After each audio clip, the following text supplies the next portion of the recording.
Deep beneath the permafrost of Alaska, where temperatures plunge to 60 below zero and darkness reigns for months, American engineers fought a silent war that never made the headlines. They dug tunnels through solid ice, built underground cities, and created weapon systems that could have ended the world, all while Soviet spy satellites passed overhead, seeing nothing. This is the untold story of Project Iceworm and the covert operations that defined the Cold War's Arctic frontier. The Frozen Fortress. The year was 1959, and the Cold War had transformed from political rhetoric into a deadly game of chess played across the globe's most inhospitable regions. While the world's attention focused on Berlin, Cuba, and the space race, a different kind of conflict was brewing in the Arctic, one conducted in absolute secrecy, where the battlefield was ice itself, and the stakes were nothing less than nuclear supremacy. Colonel James Mitchell stood at the edge of Camp Century, a supposedly scientific research station built deep within the Greenland ice sheet, just 700 miles from the North Pole. The howling wind cut through his Arctic gear like knives, and the perpetual twilight of the polar winter gave everything a dreamlike, almost surreal quality. But Mitchell's mission was nothing but a dream. He was here to oversee one of the most audacious military projects in American history, a plan so ambitious and so secret that only a handful of people in Washington knew its true purpose. Mitchell had been selected for this assignment because of his unique combination of engineering expertise and combat experience. A veteran of the Korean War and a graduate of MIT, he understood both the brutal realities of modern warfare and the technical challenges of building infrastructure in extreme environments. What he was about to undertake would test both skill sets to their absolute limits. Camp Century officially existed as a scientific research station studying the Greenland ice sheet. That much was true. Scientists were indeed conducting valuable research on ice core samples, climate patterns, and the behavior of glaciers. But beneath this legitimate scientific veneer lay Project Iceworm, a classified military operation that aimed to create a vast network of tunnels beneath the ice, housing nuclear missiles that could be moved along underground rail lines, making them virtually impossible for Soviet forces to target. The concept was both brilliant and terrifying. By placing intermediate-range ballistic missiles under the Greenland ice sheet, the United States could position nuclear weapons within easy striking distance of the Soviet Union while keeping them hidden from surveillance. The missiles would be mobile, transported through a network of tunnels spanning thousands of miles beneath the ice. If the Soviets ever attempted a first strike, their targeting would be obsolete. The missiles would have already been moved to new positions. But building such a facility presented challenges that pushed the boundaries of 1950s technology. The Greenland ice sheet was up to 2 miles thick in places, with temperatures that rarely rose above freezing even in summer. The ice itself was constantly moving, flowing like an incredibly slow river toward the coast. Any structure built within it would be subjected to enormous pressures and would need to be constantly maintained or rebuilt. Mitchell's chief engineer, a brilliant but irascible Texan named Dr. Harold Weaver, explained the technical challenges during their first planning meeting in the main command tunnel. The tunnel itself was a marvel of engineering, 30 feet wide and perfectly cylindrical, carved from solid ice using modified tunneling equipment that had been specially designed for this environment.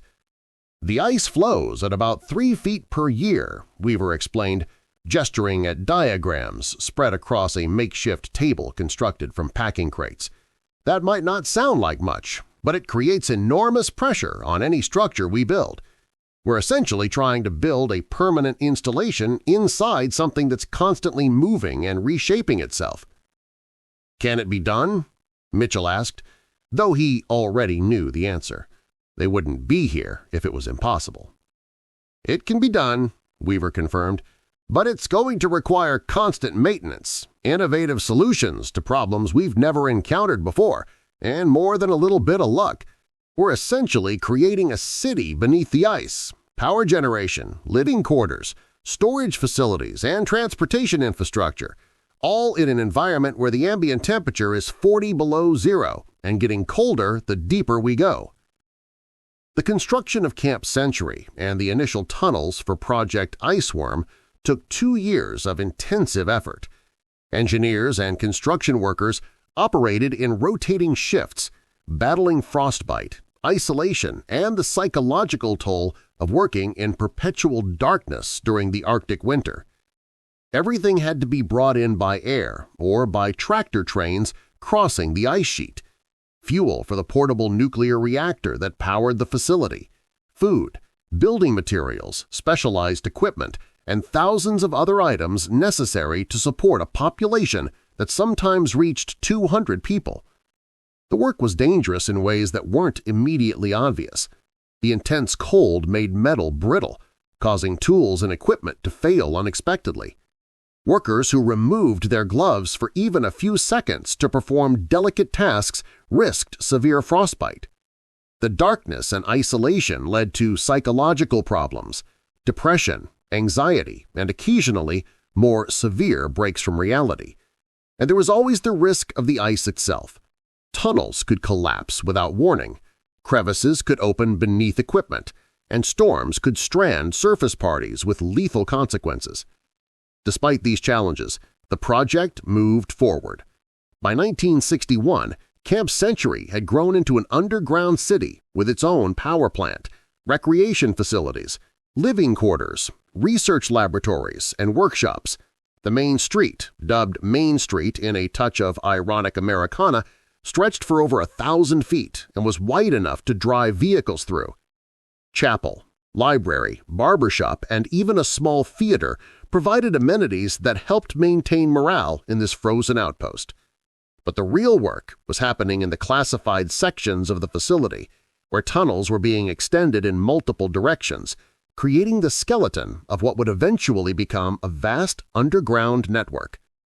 The plan called for 21 tunnels, each up to 4,000 feet long, housing 600 medium-range ballistic missiles that could be moved along rails to different launch positions. The entire system would be climate-controlled, protected from Soviet detection, and capable of surviving even a direct nuclear attack on the surface.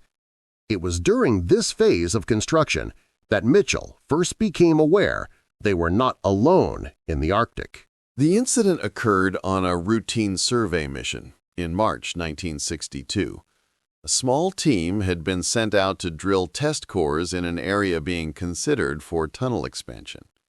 They set up their equipment, drilled their cores, and were preparing to return to base when one of the team members noticed something odd on the horizon, a dark shape that didn't belong in the endless white landscape. Through binoculars, they identified it as a tractor train, but not one of their own. The vehicles were larger than American equipment, with a distinctive design that the team's intelligence officer immediately recognized as Soviet. The train was traveling parallel to the American position, about 2 miles distant, and seemed to be conducting its own survey operations. Mitchell was informed immediately upon the team's return.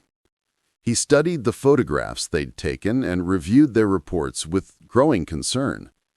If the Soviets were conducting operations this close to Camp Century, it suggested they might know something about the facility's true purpose.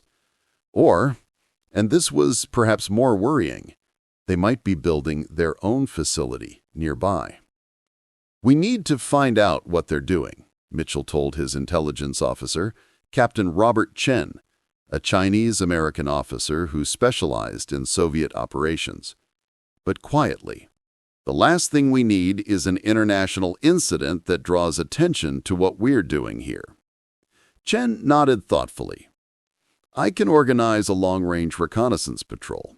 We'll go out on scientific pretenses, ice studies, weather observations, that sort of thing.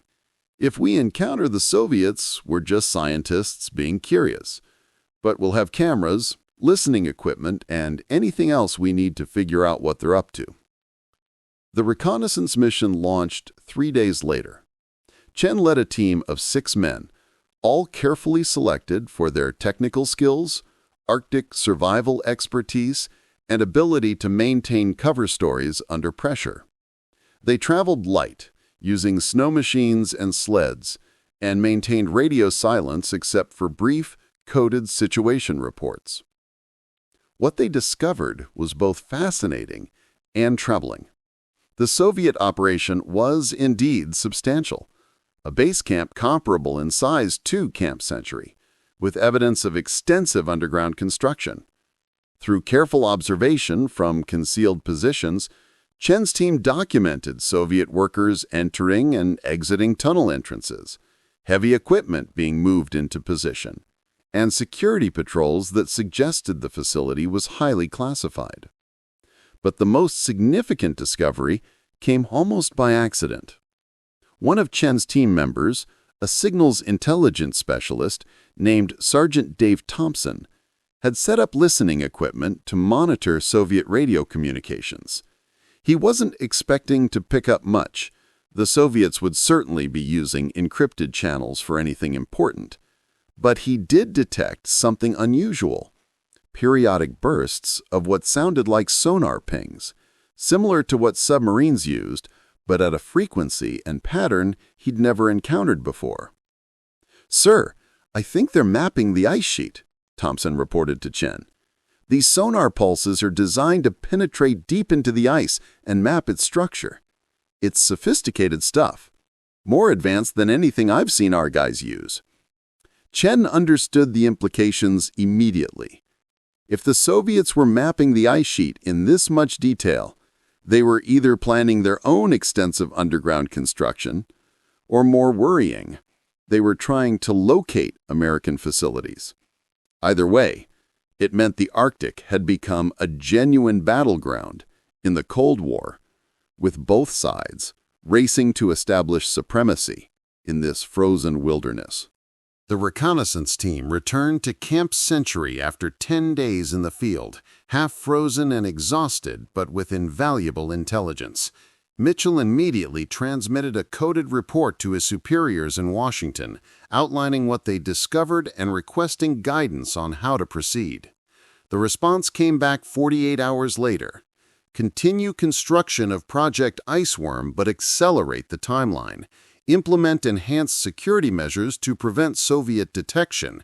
Monitor Soviet activities but avoid direct confrontation. And, most significantly, begin planning for contingencies if the Soviets discover the true nature of Camp Century.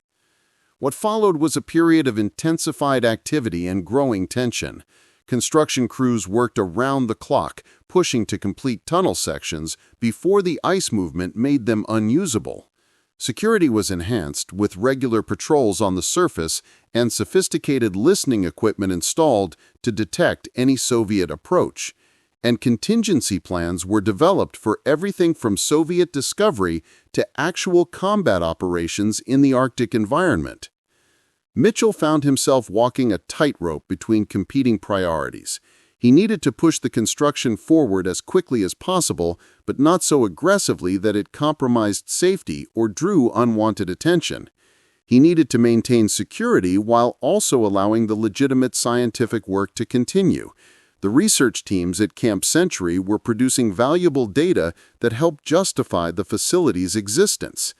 And he needed to manage the morale of men who were working in brutal conditions, increasingly isolated from the outside world and aware that they were part of something dangerous and significant. The breakthrough, or perhaps the breaking point, came in August 1963. By this time, several miles of tunnels had been completed, and the facility was theoretically capable of housing its first complement of missiles. But the ice had other ideas. The constant movement and pressure had caused more damage than anticipated, with tunnels requiring extensive repairs only months after completion. Weaver's engineering teams were working frantically to develop solutions, but it was becoming clear that the original design assumptions had been too optimistic. "We can keep fixing the damage," Weaver told Mitchell during a particularly grim status meeting. "But we're fighting the ice itself. and that's a battle we can't win long term. The rate of deformation is exceeding our most pessimistic projections. At this rate, major sections of the tunnel network will be unusable within 3 to 5 years. Mitchell studied the engineering reports, his face grave. The implications were clear. Project Iceworm, as originally conceived, was not viable. The ice sheet was simply too dynamic, too hostile to the kind of permanent infrastructure the project required. They could continue to operate Camp Century as a research facility, but the dream of a mobile missile network beneath the Greenland ice was slipping away. The final decision came from Washington in November 1963, just days after President Kennedy's assassination. In the chaos and uncertainty following that tragedy, someone in the Pentagon or the White House decided that Project Iceworm's risks outweighed its potential benefits. The official word came down through channels. Continue scientific operations at Camp Century, but suspend military construction activities pending further review. That further review never came. Project Iceworm was quietly shelved, its classified files locked away in government vaults. Camp Century continued to operate as a legitimate research facility until 1967, when it too was abandoned due to the mounting costs of maintaining it against the relentless ice. The portable nuclear reactor was removed, the equipment salvaged, and the tunnels were sealed and left to the ice. For Mitchell, the end of the project was bittersweet. They had accomplished something remarkable, built an underground city in one of the most hostile environments on Earth, pushed engineering to its limits, and maintained absolute operational security throughout. But they had also been forced to acknowledge the limits of human ambition against the raw power of nature. The ice had won, as it always would. In the decades since, Camp Century and Project Iceworm have become partially declassified, transforming from closely guarded secret to historical curiosity. Scientists occasionally visit the abandoned site, documenting how the ice has reclaimed the tunnels and erased most traces of human presence. Environmental concerns have emerged about materials left behind in the ice, including fuel, waste, and low-level radioactive contamination from the nuclear reactor. But the larger story of America's secret war in the Arctic, the competition with the Soviets for strategic advantage in the frozen North, remains largely unknown to the general public. Few people realize how close both nations came to militarizing the polar regions, or how much effort was invested in projects that ultimately proved unfeasible. The legacy. Mitchell retired from the Army in 1970 with the rank of Brigadier General, his service record decorated, but with many of his most significant accomplishments still classified. He settled in Colorado, taught engineering at a small college, and maintained the silence required by his security clearances. He never spoke publicly about Project Iceworm, though he occasionally met with fellow veterans of Camp Century for quiet reunions where they shared memories of their time beneath the ice. In his later years, as the Cold War ended and some documents were declassified, Mitchell occasionally gave interviews to military historians researching Arctic operations. He was careful to stay within the bounds of what was permitted, but he wanted the story to be told eventually, wanted people to understand what had been attempted and why. "We were trying to ensure our survival," he explained in one interview conducted in 1998.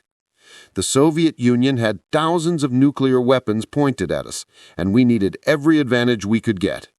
The Arctic seemed like a solution, a place where we could hide our deterrent force where they couldn't find it. It didn't work out, but not for lack of trying or courage on the part of the men who served there." When asked if he had regrets about the project, Mitchell was thoughtful. "I regret that we didn't fully understand the environment we were working in. We thought we could engineer our way through any problem, but some problems, like the fundamental dynamics of a continental ice sheet, are beyond engineering solutions. I don't regret trying because that's what we had to do in that era. But I learned humility from that experience, learned that nature always has the final say." The Soviet facility that Chen's team had discovered was later identified as a similar operation, an attempt to build underground installations in the Arctic for strategic purposes. It met the same fate as Camp Century, abandoned in the late 1960s when the technical and financial challenges proved insurmountable. In a strange way, both superpowers learned the same lesson from their Arctic adventures, that the frozen North would not be easily conquered, and that some strategic advantages were more illusionary than real. Today, climate change has brought new attention to the Arctic and to sites like Camp Century. As the ice sheet melts and shifts, there are concerns about what might be exposed or released from the abandoned facilities. International teams monitor the site, and discussions continue about potential environmental remediation. In an ironic twist, the ice that defeated the military engineers may now be defeated by global warming, potentially exposing the remnants of Cold War ambitions to the world. The story of Camp Century and Project Iceworm serves as a reminder of the extraordinary measures nations will take in pursuit of security and the unexpected ways those measures can fail. It speaks to human ingenuity and determination, but also to the importance of understanding the environments we work in and respecting the forces of nature that dwarf even our most ambitious projects. For the men who served at Camp Century, engineers, soldiers, scientists, and support staff, the experience left an indelible mark. They had been part of something unique, had pushed themselves to their limits in service of their country, and had learned lessons that stayed with them for life. They were ordinary men who did extraordinary things in an extraordinary place, and their story deserves to be remembered as part of the larger narrative of the Cold War and humanity's relationship with the planet's most extreme environments.